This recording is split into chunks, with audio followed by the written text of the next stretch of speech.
Hi, Scott Wilkinson here, the editor of AVSForum.com and host of the Home Theater Geeks podcast. I'm talking with Tim Alessi, Director of New Product Development at LG.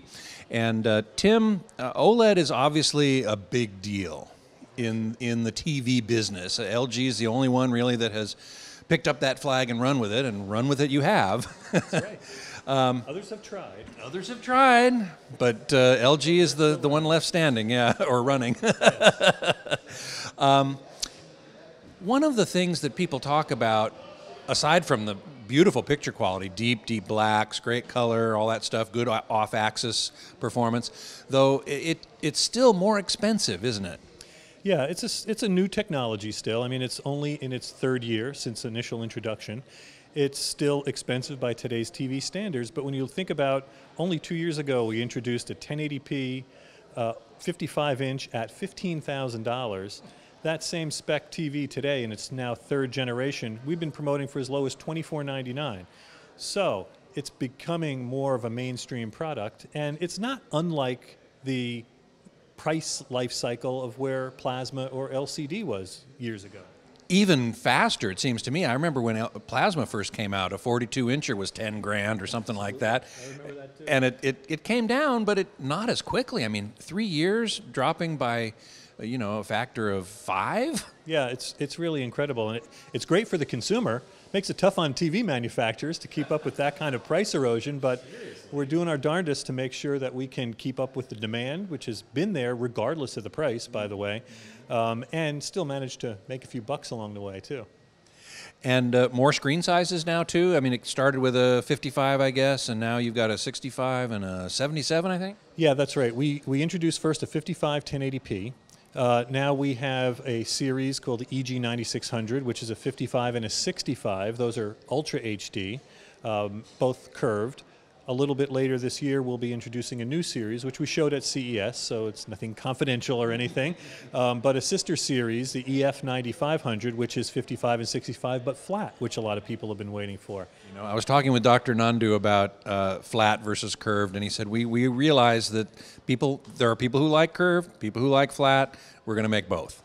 Absolutely. I mean, we've always wanted to provide the most choice to consumers, and a lot of the feedback we get from people like Robert Zone's customers for the higher end is curved is cool, it has an appeal, but for the real video purists, I think they still want flat. So it'll be a long time coming, anxiously awaited, and we're looking forward to introducing those.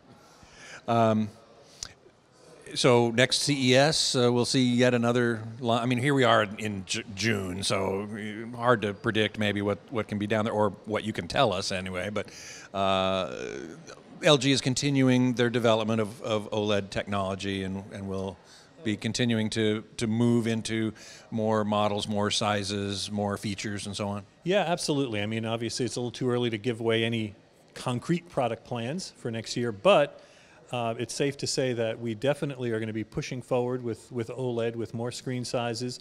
We also, I neglected to mention before, there is a 77-incher out there now too for the ultra big screen customer. But yeah, we're very bullish on OLED. As we just talked about, the yields are going up, which means the cost is coming down. It's getting into mainstream price points. So more variety, it's going to just legitimize it as a category. This current EG9600 series, I believe, will get a firmware update to allow it to receive high dynamic range signals. It doesn't currently, right? That's going to be a firmware update? Yes, that's right. We don't have a date for it yet, and standards are still somewhat in a state of flux. Somewhat? Yeah. I'm understating that, I guess. And there's not really any content yet anyway, but we do expect some content announcements this year, and we'll be ready to do that firmware update and receive that content as well. Well, I can't wait, because I'm a big fan of HDR, and wide color gamut is another thing that OLED excels at. Yeah, that's right. I mean, even in advance of HDR, you have to keep in mind HDR as a concept, from the blackest black to the brightest bright, OLED already does a fantastic job of showing content across a very wide dynamic range.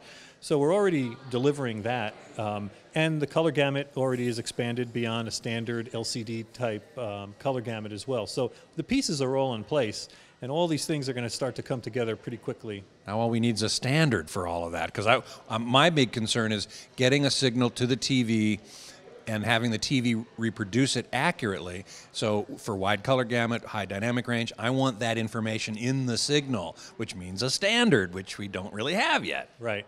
But there's a lot of people working a lot of hours in their part-time jobs to make that happen. So, you just talked to Dr. Nandu. I know he's really at the forefront of that. So we're trying to take a leadership role as a company in developing those standards so that we can deliver a quality experience to our consumers. Well, I look forward to what's next. Thanks so much. My pleasure. Thank you.